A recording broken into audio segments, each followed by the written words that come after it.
Singareni mines విషయంలో BRS నేతల మాటలనే కిషన్ రెడ్డి కూడా పలుకుతున్నారు అంటూ కౌంటర్ ఇచ్చారు టీపీసీసీ చీఫ్ మహేష్ కుమార్ గౌడ్. కేటీఆర్ హరీష్ దారిలోనే కిషన్ వెళ్తున్నారని ఆరోపించారు. తమ మంత్రులు ఎలాంటి తప్పు చేయలేదు అన్నారు. టెండర్ల అవకతవకలపై చర్చకు రావాలంటూ సవాల్ విసిరారు. సిబిఐ విచారణకి కూడా సిద్ధమేనంటూ ప్రకటించారు మహేష్ కుమార్ గౌడ్. కాంగ్రెస్ గవర్నమెంట్ వచ్చిన తర్వాత 4.5% కన్నా ఎక్కువ కోట్ చేసినటువంటి దాఖలా లేవు. మరి కోల్ మైన్ మంత్రిగా పనిచేస్తున్నటువంటి కిషన్ రెడ్డి గారికి తెలియదా?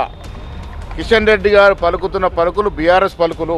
ప్యాకేజీలని, ముడుపులు అనే మాటలు ఏవైతున్నాయో ఇవన్నీ కూడా నిన్న మొన్న కేటీఆర్, హరీష్ రావు మాట్లాడిన మాటలు ఇవాళ కిషన్ రెడ్డి గారు మాట్లాడుతూ ఉన్నారు.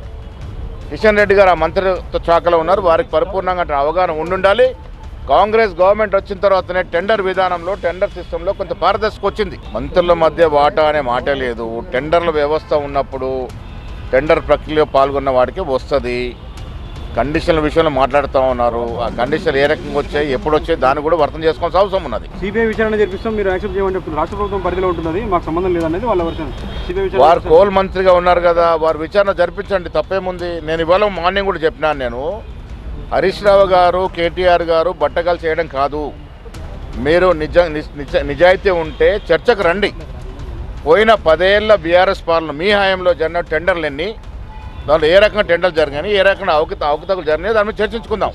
మా 2 ఏళ్ళు జరిగిన దాంట్లో మీరు నిరూపిస్తే సిద్ధంగా ఉన్నాం. దానికి కిషన్ రెడ్డి కూడా అంటున్నాడు కదా, సిబిఐ విచారణకు సిద్ధం కానీ మేము ఒప్పుకుంటాం. మీకు లేఖ రాస్తాను రేవంత్ రెడ్డికి, ఏమంటుంది? రాయనియండి. రాసిన తర్వాత మా ముఖ్యమంత్రి గారు దాన్ని పరిశీలిస్తారు. నేను మళ్ళీ చెప్తా ఉన్నాను, గత 10 ఏళ్ల హయాంలో జరిగినటువంటి టెండర్ ప్రక్రియ ఏ విధంగా జరిగింది, ఎంత లోపభూయిష్టంగా జరిగింది, ఎంత నష్టం జరిగిందో దాని మీద చర్చించుకుందాం.